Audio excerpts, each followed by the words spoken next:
Oi, me chamo Giovana Frois e junto com a Fernanda Filimberti nós vamos falar sobre a larvicultura extensiva. Atualmente o Brasil se destaca como um país que possui um grande potencial para a expansão da aquicultura, principalmente nesse momento em que há uma crescente demanda mundial para por alimentos de origem aquática. Não apenas devido ao aumento da população, mas também pela preferência e pela busca de alimentos saudáveis. Segundo as estatísticas da FAO, a produção mundial da aquicultura cresceu em média 5,3% ao ano no período de 2001 a 2018, e em 2020 a produção de organismos aquáticos atingiu cerca de 178 milhões de toneladas. Como se visualiza no gráfico, no ano de 2020 a produção de organismos aquáticos atingiu a 178 milhões de toneladas, onde ocorreu uma pequena queda em relação ao ano anterior, onde atingiu cerca de 179 milhões. Dessa quantidade, 51% foi proveniente da pesca, aproximadamente 90,3 milhões de toneladas, e 49% da aquicultura, cerca de 87 milhões de toneladas.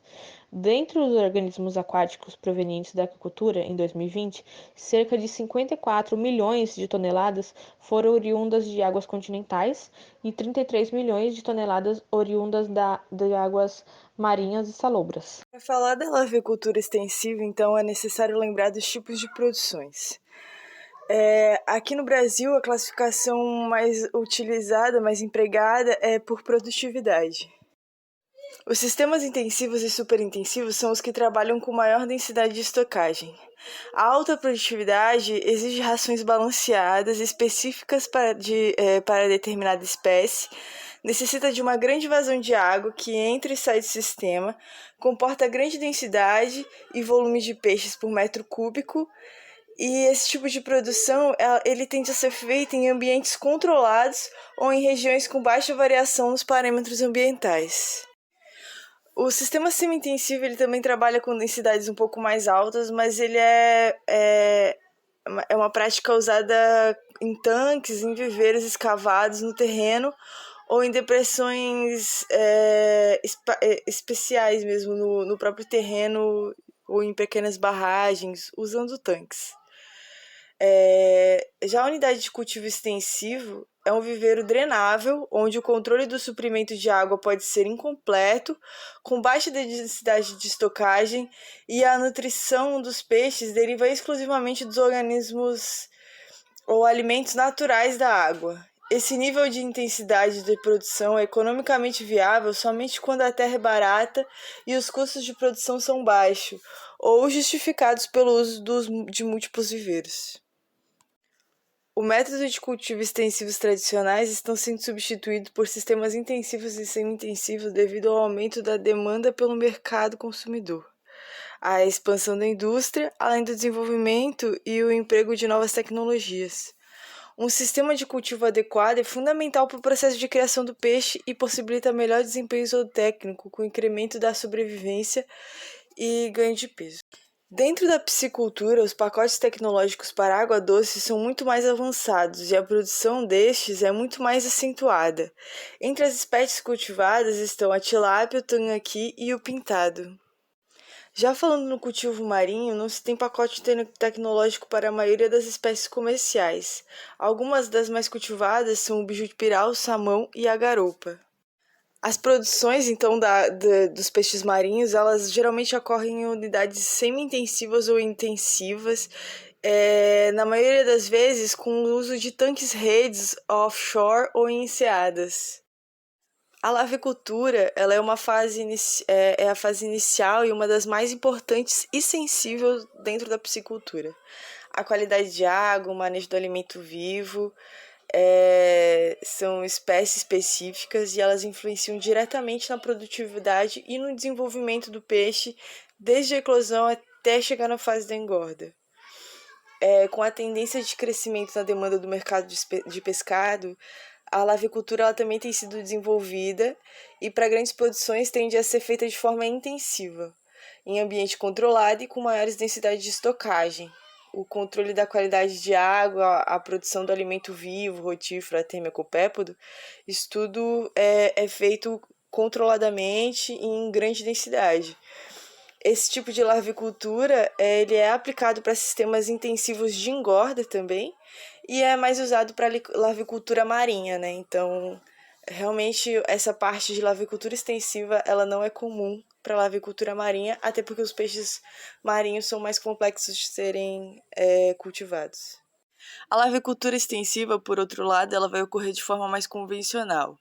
Nela, a gente não tem um controle total sobre os parâmetros ambientais e de qualidade de água, e é incerto o resultado final em questão de produtividade, uma vez que você não tem um controle ou acompanhamento sobre a sobrevivência das larvas.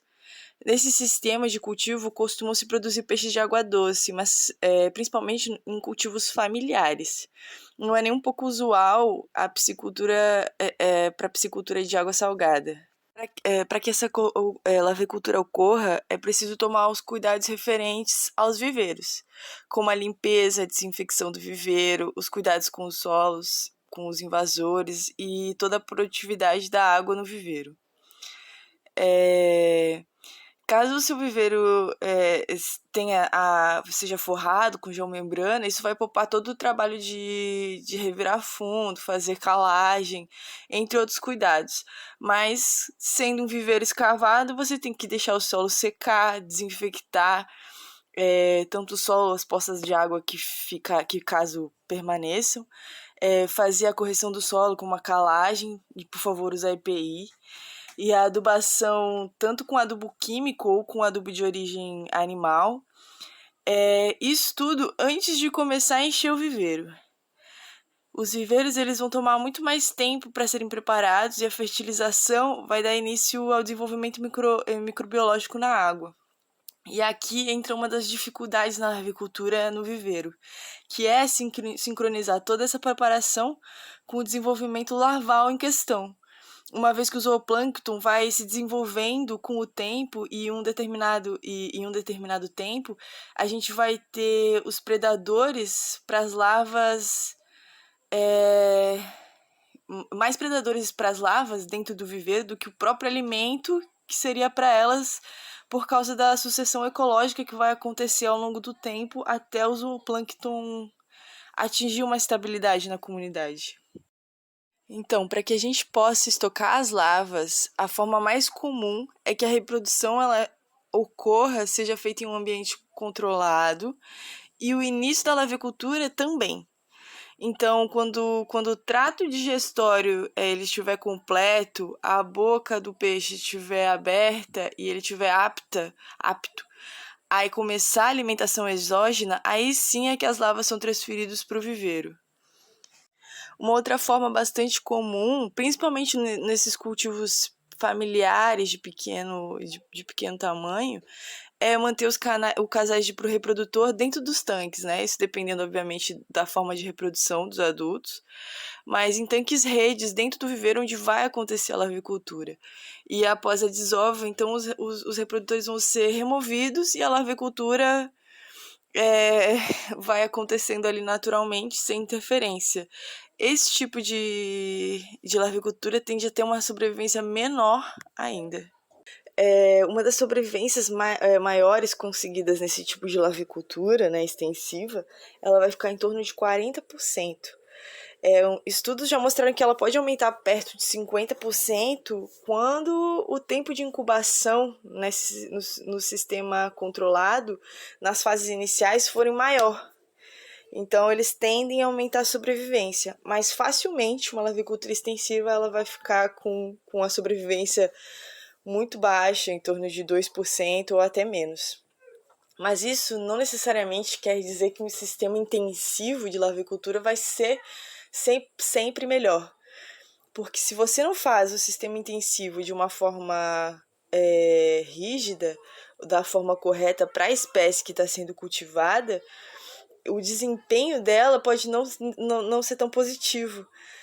Já foi mostrado que os peixes cultivados em uma lavicultura extensiva, né, em um ambiente de mesocosmos externo, com um zooplâncton selvagem, eles vão crescer, mesmo com uma sobrevivência baixa, com uma qualidade muito melhor. Em questão de biomassa, você pode ter muito mais dentro de um viveiro, com uma sobrevivência baixa, do que dentro de um sistema intensivo, mal cultivado, que pode ter um maior número de peixes, absurdamente maior, mas com uma biomassa muito menor, um desenvolvimento muito pior e com juvenis que vão ser inaptos na fase de engorda.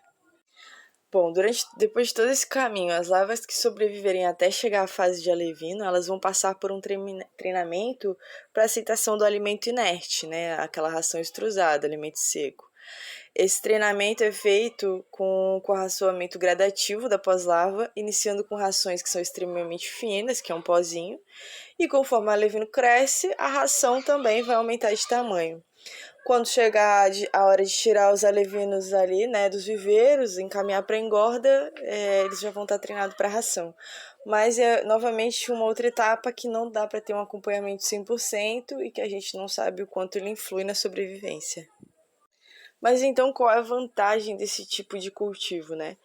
A baixa necessidade de mão de obra, não tem necessidade de ficar reproduzindo ou ficar manuseando zooplâncton, que é algo que custa muito e toma muito tempo. Não tem uma renovação de água ou ela é muito baixa, então já economiza na água também. Os custos operacionais, até porque também a mão de obra já não tem, vai ficar mais baixo. E também tem uma redução do estresse dos animais, porque a gente não vai ter todo aquele manejo o tempo todo em cima deles. As desvantagens, então, é que ele é um sistema com alta mortalidade, como já falei várias vezes, e a densidade de estocagem ela vai ter que ser baixa de qualquer forma, é um sistema extensivo, o que vai resultar numa baixa produtividade de qualquer forma, a suscetibilidade dos animais à doença vai ser alta, o controle é muito baixo, então é realmente um cultivo mais utilizado para água doce, em cultivos familiares, culturas familiares, com uma fonte de renda extra. Muito obrigada pela